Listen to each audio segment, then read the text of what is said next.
Bismillahirrahmanirrahim. Assalamualaikum class 7. We are going to start our third chapter from SST, Main Agricultural Products of the Muslim Countries. मुसलमान ममालिक की ज़रूरी अहम पैदावारों के मुतालिक ये चैप्टर है. Today the cotton is one of the world leading agriculture crops. कह रहा है कि आजकल जो है वो कपास हमारी सबसे ज़्यादा अहम जो है वो ज़रूरी फसल है जो लीडिंग है. It can be lead for many purpose use for many purpose. ये बहुत सारे मकासद के लिए इस्तेमाल होती है. Cheap cloth of everyday use as well as expensive luxury material. हम कपड़े जो हैं वो हमारे बनते हैं, लग्जरी मटेरियल बनता है बहुत कीमती किस्म का. It can be made into thinnest and the finest of fabric. ये आपकी सबसे ज़्यादा पतली और फाइनेस्ट यानी कि इंतहाई नफीस किस्म के कपड़े के लिए भी इस्तेमाल होता है. और heavy canvas of tents and sails. और ये हैवी टेंट्स वगैरह बनाने के लिए भी इस्तेमाल होता है कॉटन जो है. और it is comfort to wear in hot climate. और ये बहुत ज़्यादा कम्फ़र्ट भी होता है हॉट क्लाइमेट में भी पहनने के लिए. And rapidly absorbs moisture रिलीज़्ड.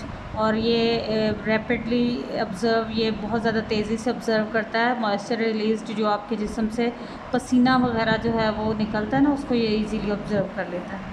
तो इसमें उसने इन्फो दिया है आपको कि China is the world biggest producer of cotton. China is the biggest producer of cotton.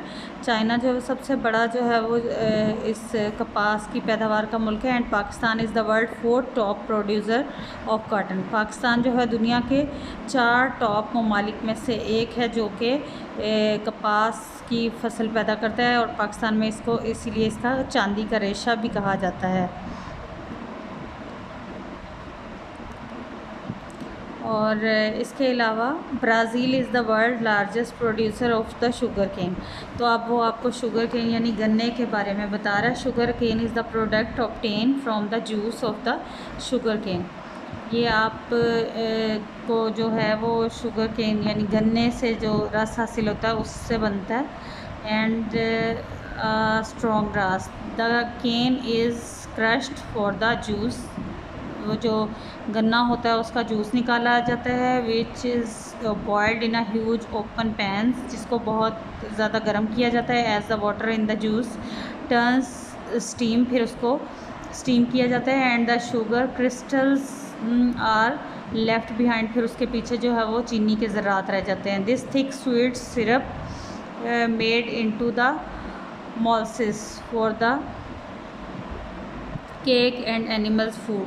इसको फिर केक और एनिमल फूड्स में मिलाया जाता है. It remains of the sugar cane use to heat the French boiling down the sugar solution. फिर इसको इस्तेमाल किया जाता है गुड़ बनाने के लिए भी. Rubber is mainly use to make the tyres. इसको टायर्स बनाने के लिए इस्तेमाल किया जाता है. And the natural rubbers in the half from the rubbers made of the chemical rubber is also widely used for making the hose pipes. इसको hose pipes बनाने के लिए भी इस्तेमाल किया जाता है. Natural rubber which is usually considered better for the purpose than the variety is made from the steps. Tea, chai, originally bush from the China, is grown widely in South Asia and Africa. It grows best in the mountain slopes and the plenty rainfalls, but it must have well drained soil. वो कह रहा है कि ये जो है चाय की पत्ती के जो बागात हैं वो लगते हैं ज़्यादातर स्लोप वाली माउंटेन्स पर. और इसके अलावा जहाँ पे ज़्यादा बारिशें होती हैं मगर फिर भी इसको जो ड्रेन्ड सॉइल होता है यानी कि सॉइल होता है यानी कि खुश्क मिट्टी में भी ये बड़ी आसानी से लग सकती है. The leaves of the tea bush are picked by experienced workers. इसको फिर बहुत ज़्यादा माहिरीन जो हैं वो उतारते हैं. The first in leaves on the tip of a stem are the finest and are the into a very expensive tea. फिर उसको वो स्टीम करते हैं, देन खुश्क होके ये एक बहुत ही फाइनेस्ट टी में यानी कि चाय में तब्दील हो जाती है। इस चैप्टर को पढ़ने के बाद आपने इसकी ऑब्जेक्टिव को सॉल्व करना है एंड देन आपने इसके MCQs बनाने हैं और ट्रू फॉल्स बनानी है। थैंक यू सो मच जी। अल्लाह।